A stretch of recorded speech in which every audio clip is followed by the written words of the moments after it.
Well, it's the next day, and you guys didn't miss much after the camera battery died on me. What I ended up doing was, after I made sure that it was running really well and everything was back to normal the way it should be, turns out that clearing that blockage solved my issue.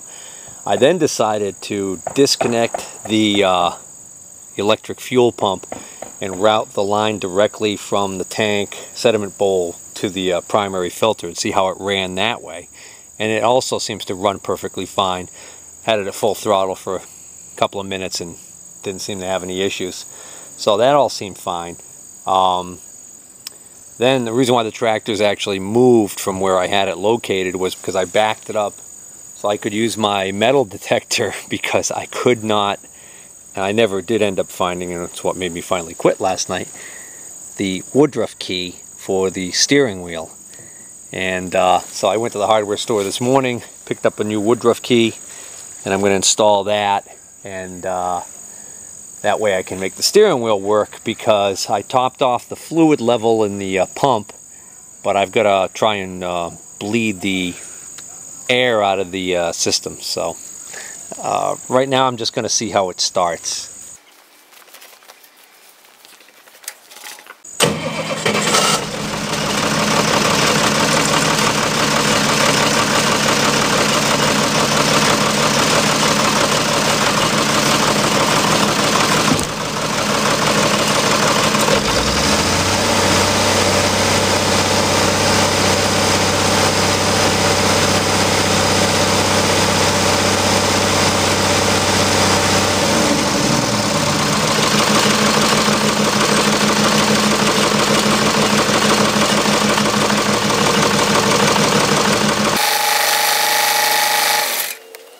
So far, so good.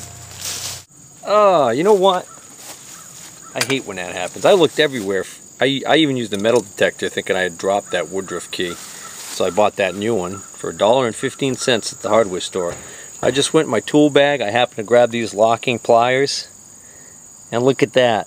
The Woodruff key. It's still in the locking pliers where I had pulled it out. I had used these pliers to pull it out and never took the Woodruff key out of the pliers. And these have been sitting in the bag, in my tool bag, ever since. So, how do you like them apples? Looks like I got an extra Woodruff key. Oh well. I guess I could still reuse this one.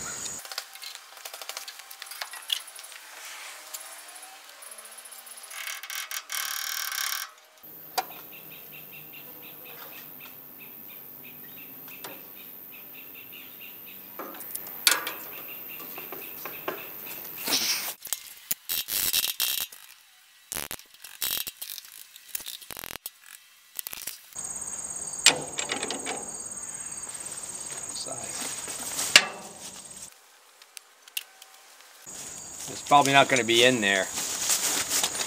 You know what? Hand me the pipe wrench. You know what the pipe wrench looks like?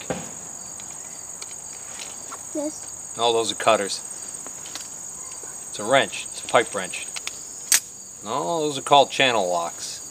You're getting warmer. Okay, I got it. This pipe wrench. That is a pipe wrench, correct. Oh yeah, I know, huh? Yeah, you get a handful of grease. Don't wipe it on your clothes. Go find someplace to... Oh, wait a minute. There's a rag around here somewhere. This rag? There you go. Use that rag.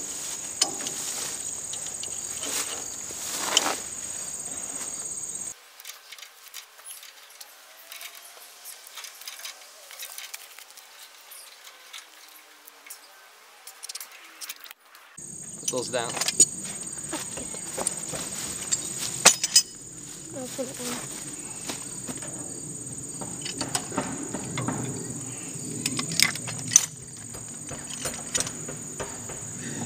Do you need the rag? No, it's alright. Watch out! There you go. Alright.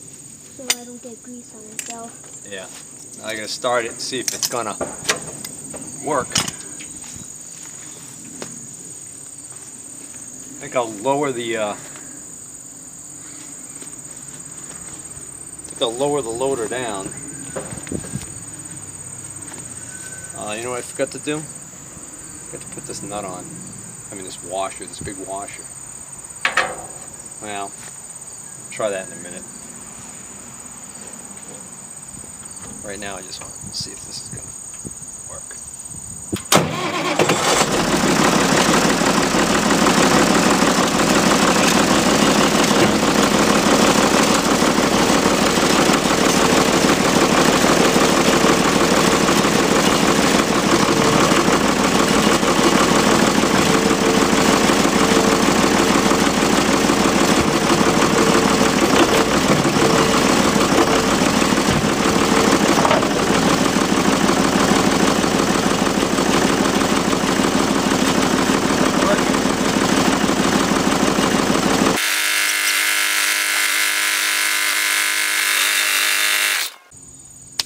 Recheck the fluid level in the power steering reservoir.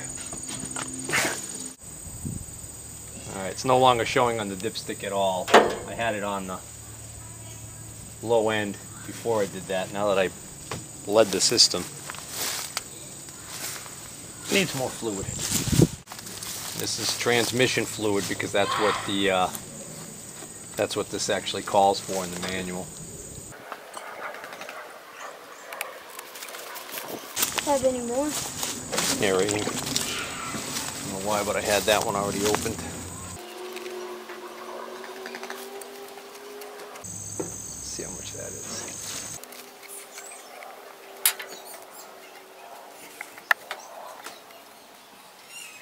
Not quite reaching the low line on the stick, but it's reaching the bottom of the stick now. Doesn't take much to move the level up the stick because the reservoir is so small. Tank's only probably about 8 inches in diameter. There we go. Now it's almost halfway up. And I only got a little bit left in here, so I'll just put the rest of this in.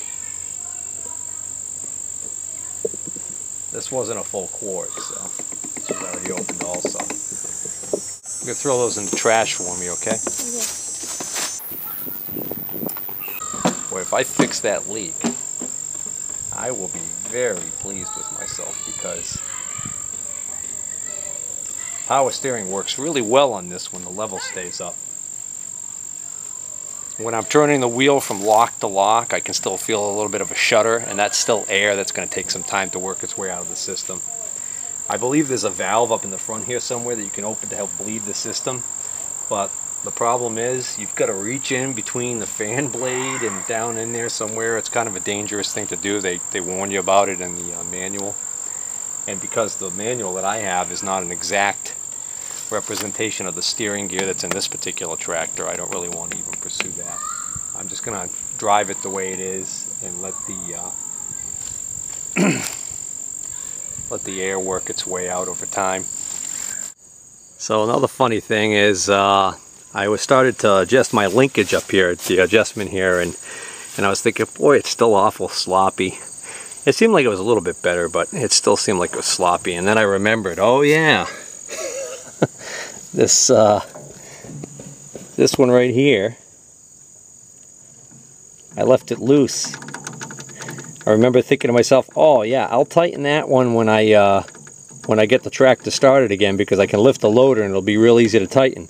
So I left that thing way loose. So I got to tighten that up now. Alright, I took off the steering wheel nut, put that washer that I'd forgotten back on, and tightened it all back up. That's ready to go. Now I'm going to take care of this linkage, and hopefully, yeah, as I suspected, with the loader in the up position, this is going to be a lot easier. Provided, of course, I have all of the size wrenches I need. Of course, these are metric because I used this old motorcycle linkage to build this thing.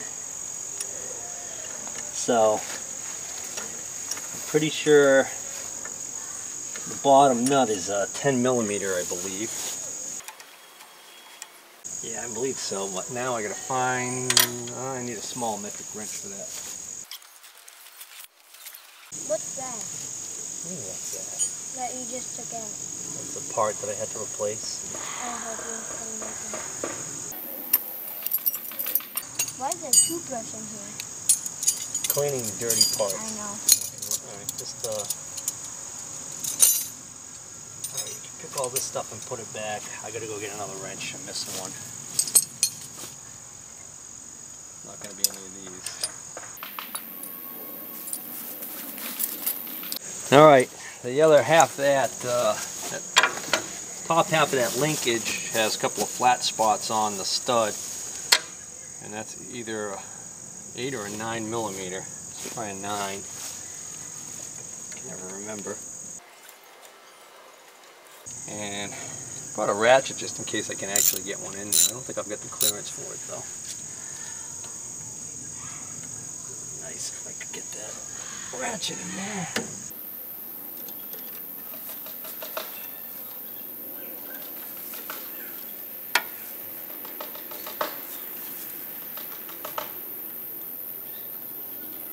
Oh, must be smaller than 9. Must be the 8.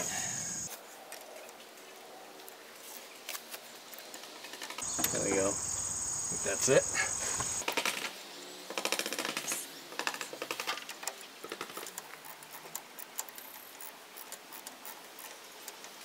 This is a self-locking nut that I ended up using in here. Self-locking nut, so I don't have to worry about it loosening up over time and falling off somewhere.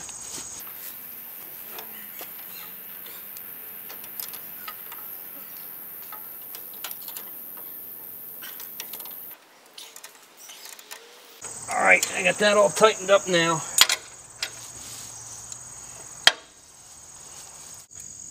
So now I'm tightening up this bracket, this bracket right here, which has the stops on it.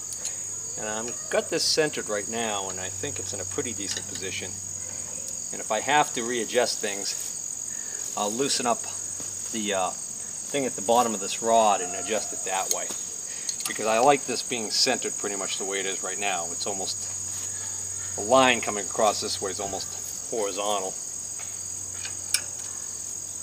I think that's pretty much where it was before I took it off. But I'm already noticing quite an improvement here. This is already a lot stiffer. I can't move this very far at all before I can hear it, where it's actually starting to actually put pressure on the linkage down at the transmission area. So start it up and play around with that. I need you to stand back.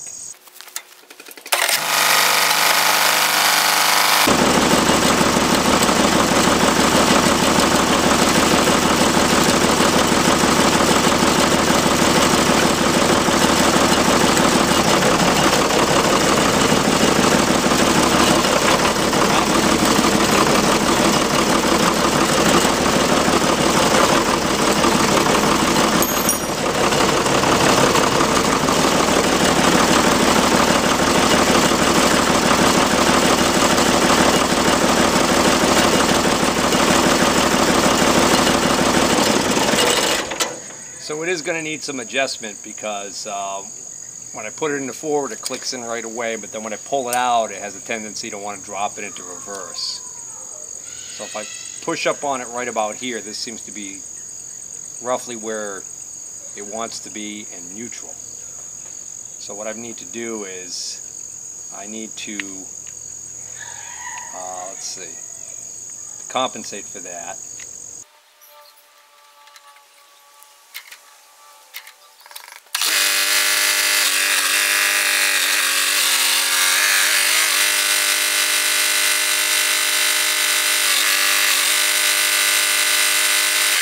So I can see that the lever, that pivot lever that I had replaced the bushing on, I want the top of that lever to be a little bit further towards the tank when this is in the neutral position. So what I'm going to do is I'm going to loosen the bolt on that clamp that clamps the linkage to the bottom of this rod.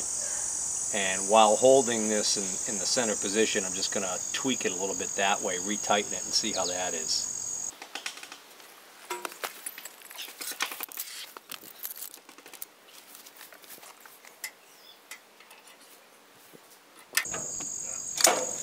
It's also ½ inch.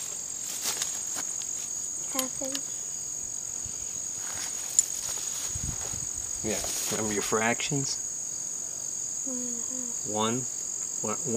Only they don't put the 1 on the top and the 2 on the bottom. They put a 1, then a slash, then a 2. But that's the same as a ½ inch, 1/2.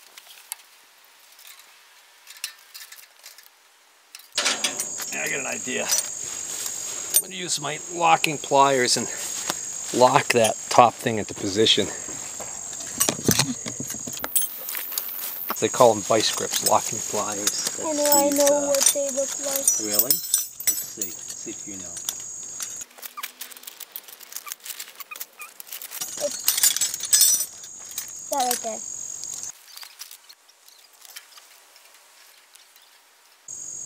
There we go. What do you need? Nothing, I got them up here.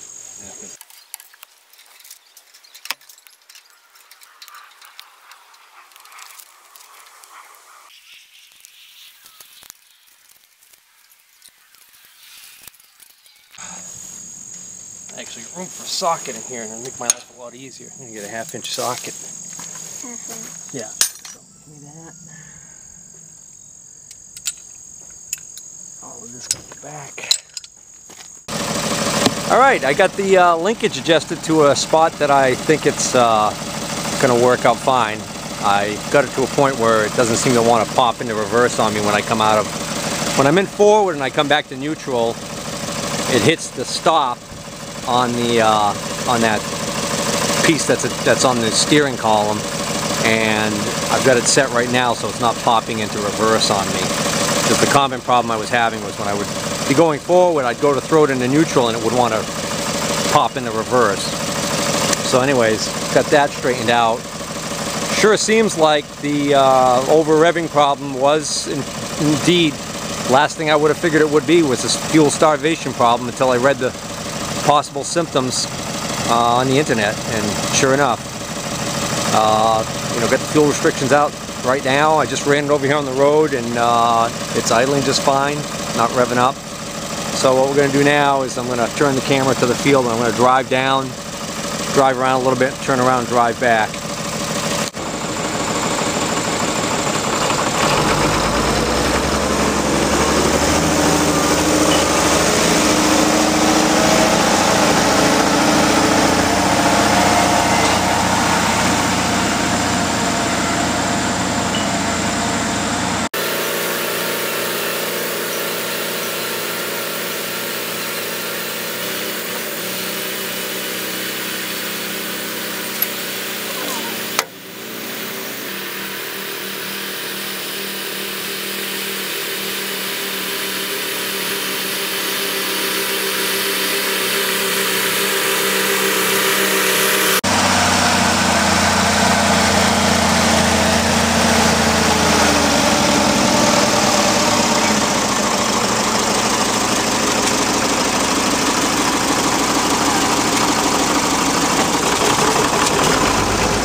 Now if I could fix the brakes, I'd be really happy.